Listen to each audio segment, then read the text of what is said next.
जब गौतम गंभीर को टीम इंडिया का हेड कोच बनाया गया था तो सारे इंडियन फैंस बहुत ज्यादा एक्साइटेड थे। सबको लगा था कि भाई गौतम गंभीर आएंगे और इंडियन क्रिकेट की तस्वीर बदल देंगे। गौतम गंभीर एरा ऐसा होगा, गौतम गंभीर एरा वैसा होगा, बहुत मजा आने वाला। और भाई ये सोचना लाजमी भी था, क्योंकि गौतम गंभीर वो कोच थे जो कि केकेआर की टीम को सालों के बाद एक ट्रॉफी जिता कर आए। तो सब एक्साइटेड थे कि गौतम गंभीर ने जो काम केकेआर के साथ किया था वो टीम इंडिया के साथ करेंगे। लेकिन अब तक अगर गौतम गंभीर एरा की बात करें तो फैंस को कुछ खास पसंद नहीं आ रहा है, क्योंकि तस्वीर तो बदली है, लेकिन अच्छे कारणों की वजह से नहीं, कुछ गलत कारणों की वजह से। अब न्यूजीलैंड सीरीज आप सबको याद होगी, श्रीलंका सीरीज आप सबको याद होगी और बीजीटी तो आप देख ही रहे हैं। तो मैंने सोचा कि एक छोटा सा रिव्यू आपको दे दिया जाए कि गौतम गंभीर जब से हेड कोच बने हैं तब से टीम इंडिया कितनी बदली, और अच्छे कारणों की वजह से या खराब कारणों की वजह से। देखिए, सबसे पहले जब गौतम गंभीर हेड कोच बने तो टीम इंडिया गई श्रीलंका के दौरे। 2024 का साल था, जुलाई का महीना था। सबसे पहले आपने T20 सीरीज खेली जो कि बहुत अच्छी गई, और एक्चुअली इस सीरीज में आपकी एक नई टीम गई। सूर्य कुमार यादव कप्तान थे जब टीम इंडिया ने श्रीलंका को 3-0 से हराया। एक परफेक्ट स्टार्ट थी गौतम गंभीर की। लेकिन अभी किसी को नहीं पता था कि ओडीआई सीरीज में क्या होने वाला है, क्योंकि जब ओडीआई सीरीज में रोहित की वापसी हुई, विराट की वापसी हुई, सीनियर प्लेयर्स की वापसी हुई, तो श्रीलंका ने 27 साल के बाद इंडिया को व्हाइट वॉश कर दिया। 27 साल पहले हुआ था 1997 में, जब श्रीलंका की टीम ने अपने घर पर इंडिया को एक बायलैटरल सीरीज में हराया।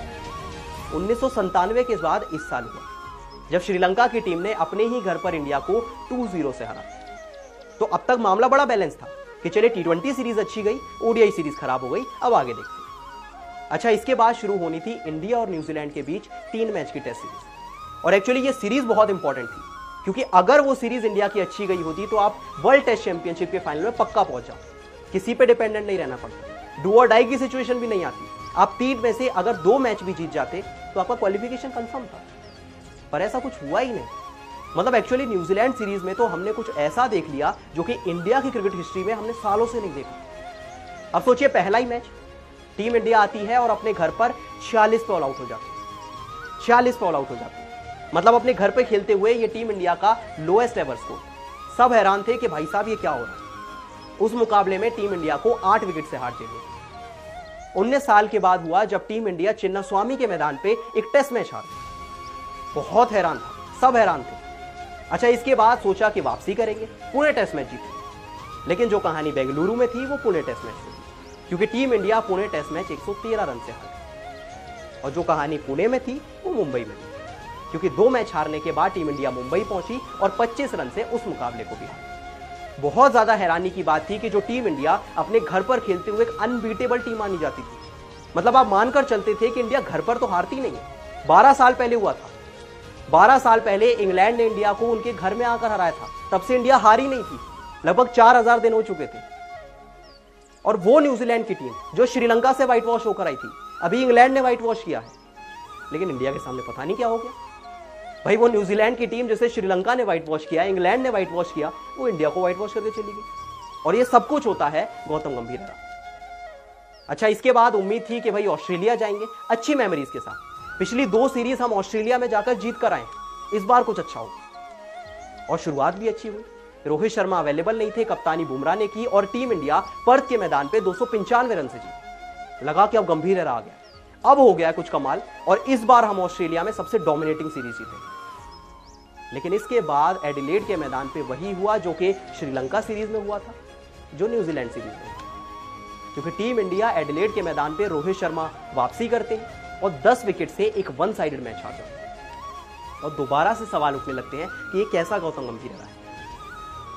मतलब भले ही लोग रोहित शर्मा को बहुत ज्यादा क्रिटिसाइज कर रहे हैं, उनकी कप्तानी को, उनकी बैटिंग को, पर आप गंभीर को भी उतना ही क्रिटिसाइज करेंगे, क्योंकि आपकी सारी मांगे पूरी हुई थी। याद कीजिए, गौतम गंभीर ने कोचिंग स्टाफ में जिसको मांगा उन्हें सब दिया गया। उन्होंने कहा कि मुझे मॉर्ने मॉर्कल बॉलिंग कोच चाहिए, उन्हें दे दिया गया। उन्हें रायन टेन डेस्कार्टे चाहिए थे, वो भी दे दिए गए।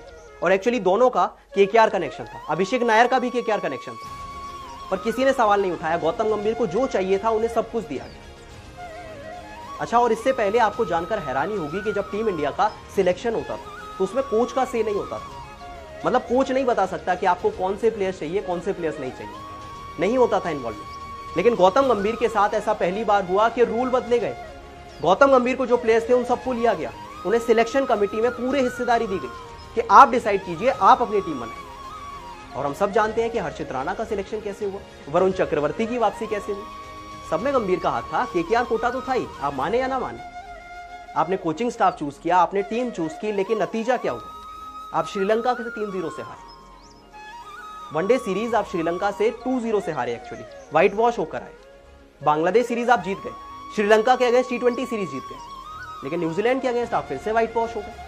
पर्थ के मैदान पे आप वन साइडेड जीते, एडिलेड के मैदान पे आप वन साइडेड हारे। ये गौतम गंभीर का स्कोर कार्ड है। अब ऐसे में आप बताइए कि ये गौतम गंभीर एरा अब तक आपको कैसा लगा और आगे आपको क्या उम्मीद है? क्योंकि एक बहुत बड़े लेजेंड ने कहा था कि आप शुरुआत कैसे करते हैं वो मैटर नहीं करता, मैटर ये करता है कि आप खत्म कैसे करते हैं। तो Gautam Gambhir as an Indian head coach कहां खत्म करेंगे वो हम देखेंगे, लेकिन अब तक आपको कोचिंग कैसी लगी है मुझे कमेंट सेक्शन में जरूर बताएं, और वीडियो पसंद आई तो वीडियो को लाइक और शेयर जरूर करें।